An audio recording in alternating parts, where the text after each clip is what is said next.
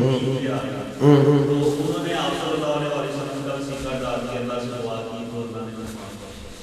یہ سراسر جھوٹ ہے، بہتان ہے، بہتان ہے. پھر قرآن کے اندر جو دعا تھی ربنا ظلمنا انفسنا وان لم تغفر لنا وترحمنا لنکونن من الخاسرین، پھر اس دعا کو کیا کرو گے، کہاں لگاؤ گے اس دعا کو؟ اگر وسیلہ دیا ہے آدم علیہ السلام نے اللہ کے رسول کا تو ایک حدیث صحیح حدیث سکہ بند حدیث دے دو، لیکن انشاءاللہ کل ہاتھ برہانکم ان کنتم، بس بات ہے. جی اور حضرت صاحب جدا قربانی دا موسم آ رہا ہے نا عید دا، کہ انہوں مسجد دے اندر پائی کے لان کرنے فلانے دی قربانی اینا حصہ ہے تے اینے حصے رل گئے تے اینے بقایا نے تے ایک کیا جائز ہے؟ پہلی بات میں نے پہلے بھی عرض کیا نا، میں نے پہلے عرض کیا کہ اعلان، ایسے اعلانات مسجد کے اندر کرنے والوں کے لیے اللہ کے رسول نے بد دعا کی ہے. جو ایسے اعلان کرواتے ہیں وہ اللہ کے رسول کے فرمان کے مطابق وہ اللہ کے رسول کے بد دعا کے مستحق ٹھہرتے ہیں. دوسری بات، قربانی کے جانوروں کے حصے 1 سے لے کر 7 5 3 4 10 تک، حتیٰ کہ جو ہدیے سمجھ آئی، جو قربانی کے لیے جانور جو ساتھ لے کر جاتے ہیں. حضرت جابر رضی اللہ تعالیٰ عنہ کہتے ہیں ہم ایک اللہ کے رسول کے ساتھ ایک سفر میں تھے، کننا فی سافر فحضر الاضحیٰ، تو عید الاضحیٰ آگئی، فاشترکنا بالبقرۃ سبعۃ والجزور عشرۃ وفی البیر عشرۃ، یعنی اونٹ کے اندر اپنے گائے کے اندر 7 اور اونٹ کے اندر 10. اور دوسری روایت میں یہ ہے کہ اونٹ کے اندر بھی 10 اور گائے کے اندر بھی 10. اب محدثین ان دو روایتوں کو جمع کر کے کہا کہ جو اونٹ ہے اس کے اندر 10 بندے شریک ہو سکتے ہیں اور گائے کے اندر 7 بندے شریک ہو سکتے ہیں. تو لیکن اگر جتنی کسی کی توفیق ہے، ایک ہی توفیق ہے ایک کر سکتا ہے. اس کے آثار مصنف ابن ابی شیبہ کے اندر موجود ہیں. 2 کیا تو 2 کر سکتے ہیں، 3 کیا تو 3 کر سکتے ہیں، یعنی 7 کے بھی ایک حد بتا دی اور 10 کے بھی ایک ہے، 10 سے آپ 11 نہیں کر سکتے. تو یہ مسئلہ. ہاں جی اور سوال. قاری صاحب میرا سوال ہے کہ جس طرح قربانی دے اندر بڑے جانور دے پائے دے مطلب کہ گائے چیا کسی بڑے جانور دے، اسی طرح آج کل کچھ لوگ اس طرح حقیقے بھی کرتے ہیں. عقیقے کے احکام اور ہیں، عقیقے کے احکام اور ہیں اور قربانی کے احکام اور ہیں. عقیقے میں چھوٹا جانور چلتا ہے، بڑا جانور نہیں چلتا. اماں جی عائشہ رضی اللہ عنہا جو بھانجے تھے جب وہ ایسا عمل کرنے لگے تھے، جب اماں جی عائشہ کے بات کا پتہ چلا تو اماں جی نے راحت کا اظہار کیا، کہا میں نے اللہ کے رسول کو ایسا کرتے ہوئے نہیں پایا، بلکہ ایک روایت میں کچھ یہ الفاظ بھی ملتے ہیں کہ اماں جی نے بد دعا کی ہے جو بڑے جانور کی قربانی کرتے ہیں. اور بڑے جانور کی قربانی میں جن میں یہ عقیقے کا ذکر ہے وہ روایات ضعیف ہیں. اللہ کے رسول نے اپنے نواسوں کا عقیقہ کیا تھا تو کیسے کیا تھا، کن جانوروں کے ساتھ کیا تھا، بچے کے لیے کتنی جان ہے اور بچے کے لیے کتنی. یار جب سب کچھ کتاب و سنت کے اندر موجود ہے تو بڑے جانور کی طرف کیوں جاتے ہیں؟ واضح بات ہے عقیقے کے احکام اور ہیں، قربانی کے احکام، ان کو آپس میں آپ خلط و ملط نہیں کر سکتے، شریعت اجازت نہیں دیتی. جی اگلا سوال.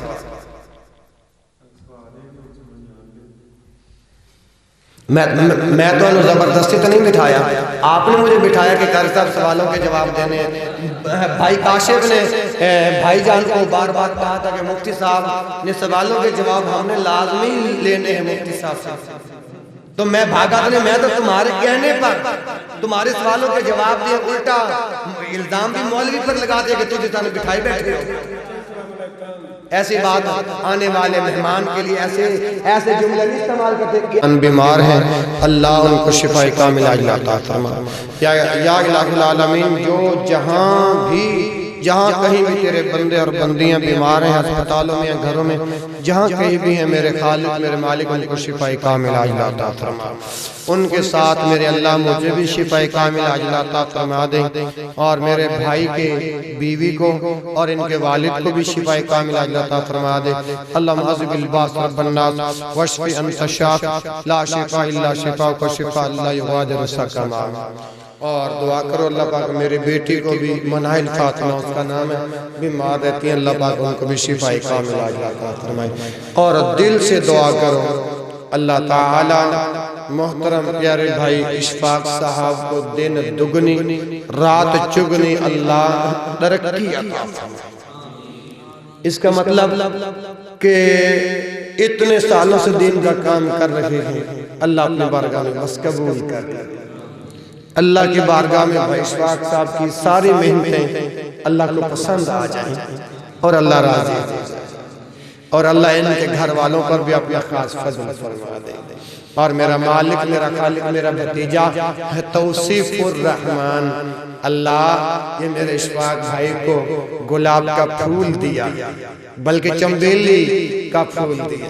اللہ میں جتنے الفاظ استعمال کروں تھوڑے ہیں، اللہ میرے بھتیجے کو دین والی ایمان والی سلامتی والی زندگی نصیب فرما کے اللہ دین کا علم بھی دے دے، دنیا کا علم بھی دے دے۔ یا الہ العالمین اشفاق بھائی کی بیٹیوں پہ اپنا خاص فضل اور رحمت فرما۔ آمین آمین آمین۔ میرے پیارے بھائی نے میرے بھتیجے کے لیے دعا کی ہے، اے ربا میرے بھتیجے نو ایسا دین دا خادم بنا کہ توصیف الرحمن راشدی صاحب بن جائے۔ یا اللہ جو کچھ میں مانگ سکا وہ عطا کر دے، اور جو میں نہیں مانگ سکتا یا مجھے مانگنے کا طریقہ سلیقہ ڈھنگ نہیں یا وہ الفاظ نہیں ہے میرے پاس، مولا بن مانگے عطا بھی فرما دے، قبول بھی فرما دے۔ یا اللہ میرے بھتیجے توصیف الرحمن کو دین کا سپاہی بنا دے۔ وصلی اللہ تعالی علی خیر خلقہ محمد وعلی آلہ وصحبہ اجمعین برحمتہ۔